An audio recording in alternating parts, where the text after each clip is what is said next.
Here, thank you. You heard the president speak tonight. You're hearing from members of the House as well, including the Speaker. The president is blaming President Biden for today's problems. Is there any truth to that? There's no truth. And the American people are done with the con man. I mean, as he stood up today in front of the American people, he sounded like a used car salesman. Like, let me just shout it out. Buy what I'm selling. Yes, this is a lemon. Yes, he is selling nothing but lemons right now. Okay, so that is something very, very interesting. Just want to give you some perspective about this whole conversation that Jasmine Crockett had with this host. In this conversation, Representative Jasmine Crockett criticizes Donald Trump's claims of improving the country, calling him, quote-unquote, a used car salesman, selling lemons to the American people. She states that people are over, quote-unquote, over the political games, and highlights that Republicans control the House, Senate, and White House, making them accountable for current issues. Crockett pointed out a loss of approximately 1.1 million jobs, according to their own numbers, which are being compared to a quote-unquote Great Recession numbers, and quote. Now, let's take a listen what Crockett, what else she is saying here. I don't think that this really should come down to right or left, as I've been saying over and over. This is about right and wrong. And so if people have questions, just go ahead and call your insurance provider and ask them, what are my insurance premiums going to be? You don't have to go and listen to what the Democrats are telling you. You don't have to listen to what the president is telling you. You can find out for yourself what those premiums are going to be without these subsidies. But he is suggesting that the split screen is as follows. Everything was horrible under Biden. He called the country dead a year ago, and now he has made everything better. The polls suggest that the American public do not buy it, including Republicans. Why do you think he is putting forth the message that everything is awesome? He's going to do that because lying has worked for him in the past. And right now, that is what he's trying to do. He is trying to lie his way through. And the only thing that he cares about is making it through these midterms. He is so nervous. That is why they are cheating and going from state to state to state, trying to redistrict. As you heard the speaker saying, no, I haven't lost control of the House. I just have this really slim majority. Well, guess what? The last time that Donald Trump was in and had to go through a midterm, it didn't turn out really well for him. He lost a lot of seats. And right now, no matter how much tricking they do, we are going to win the House. I feel very confident in that because people are over it. They are over the games. When you look at a state like Texas, the Republicans control the House, the Senate, and the governor's mansion. Same thing when it comes to the federal level. It's the Republicans that control the House, the Senate, and the White House. So if you are upset because something has changed in your life, whether it's the lack of jobs, because you're trying to tell us everything's peachy, but we know, according to your own numbers, that we have lost approximately 1.1 million jobs. And we also know that they have not been accurately reporting the jobs numbers. So if these are the numbers that you're willing to put out, these numbers are being compared not to a recession, but to Great Recession numbers. And people are feeling that as you have a president saying things like, oh, as Christmas approaches, maybe you just don't buy as many baby dolls. It's okay. Or pencils. Or pencils, right? No. And so I think that the people are really showing up, as we see in these elections, even throughout the South. You see what happened in Miami, the mayoral that had been Republican control for 30 years. It flipped. We are swinging seats no less than 10 points since he has been in office. And so I know that he sees the writing on the wall, and he's doing everything that he can to try to lie. Well, describe that writing on the wall. Okay, so before we go to the next question to Jasmine Crockett, just want to add a few things here. The impending expiration of ACA subsidies, which will lead to millions losing health care coverage and potential deaths due to inability to afford life-saving care. The speaker's cowardice in avoiding difficult votes, such as the discharge petition that could help constituents and address healthcare issues.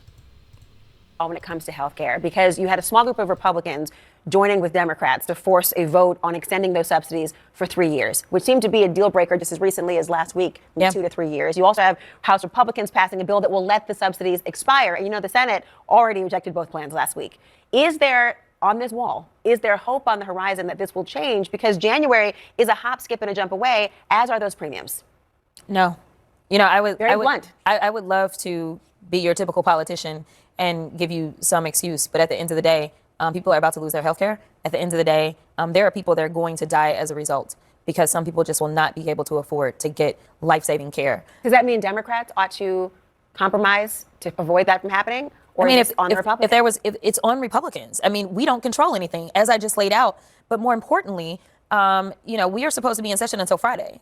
The speaker, he loves to run when things get tough. That's not leadership. That's cowardice. And so that is what he's decided to do. We saw this happen when it came down to the Epstein files. He decided to send Congress out. Right now, we are supposed to be in until Friday. He has decided that our last day is going to be tomorrow because he does not want to deal with the fact that we have a ripe discharge petition that is sitting in front of him that could not only help our constituents, but help his. I mean, it is really sad. What we have devolved into in this country. Yeah. We have Republicans that are too cowardice to actually represent the people that put them into office. And I think that, frankly, the people should show up and show them how they feel about people not looking out for them. We know that with the big ugly bill, we were going to lose about 17 million people when it came to Medicaid and Medicare alone. We know that there are community hospitals in rural areas as well as others that had already stated, because we are anticipating the budget and the shortfall, we are already going to say that we're closing. This is life. I mean, amazing stuff that she pointed out. The projected loss of about 17 million people from Medicaid and Medicare due to the big ugly bill, quote unquote, and the closure of rural hospitals. She emphasizes, Crockett, that politics affects every aspect of life, from jobs and healthcare to housing. She believes Democrats can capitalize on the public's frustration by staying focused and continuously reminding people of the source of their pain, which she attributed to the current administration. I want you to take a listen more. For death. And so, for anyone that feels like, hey, I don't do politics, I like to tell people, you may not do politics, but politics will do you. Every single decision that takes place in your life, from whether or not you have a job, whether or not you can afford healthcare, whether or not you have a roof over your head, or whether or not you literally have access to healthcare, is a political decision. Do you regret, given your description of Speaker Johnson's behavior as an act of cowardice, do you regret bailing him out essentially last May? Would you do that again? Bailing him out how? In the sense of voting to help in May of last year to ensure that he remains there?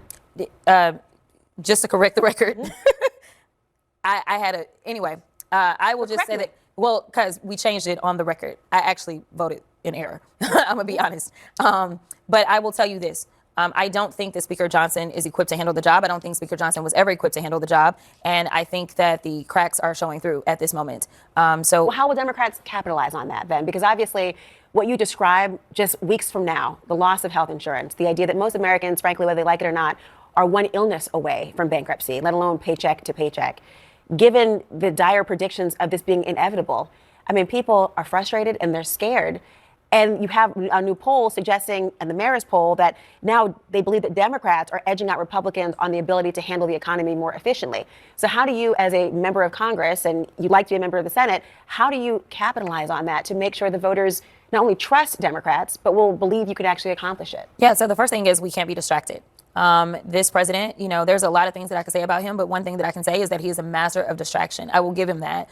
And so he likes to get people off on tangents. We've got to keep people focused. We've got to be disciplined, and we've got to continuously remind them as you are trying to deal with taking care of your mother or your grandmother or your grandfather, because now they may have to live with you, because now they can't be in the assisted living that they normally could be in. As you're going to the grocery store and the costs have gone up, yet your pay has not gone up, it is important to remind people of the source of their pain. And so that is why right now the president, who is the source of the vast majority of the pain that the American people are feeling, wants to deflect and tell people, no, don't believe your lying eyes. This doesn't have anything to do with me. It has everything to do with Joe Biden, who I claim was senile and didn't know what he was doing. It's his fault, right? Like, it's absolutely insane. And again, I think the numbers are showing. You can talk to me about polls, but as we know, a lot of people don't necessarily even trust polls. Right. But what you can't deny is the votes. And when the votes are rolling in, he cannot deny the votes. She concluded, Crockett, that recent election results show people are, quote unquote, wide awake and unhappy with the administration's handling of issues like immigration and the economy. And on top of all of this, they are also dealing with this ICE disaster, killing Renee Good and so many other people in the process. Let's listen what else she's saying here. From the historic elections that we had on November 4th until even as recently as last week, it is showing that people are wide awake and they are not happy with how this administration is handling everything from immigration to the economy. Absolutely. She eviscerates Donald Trump. That's the bottom line. And I mean, people really need to wake up and see for themselves what the numbers are telling, whether it is the survey, whether it is the profit of companies, small businesses, what is happening in the States overall. They will get a good sense of it all if they just do some research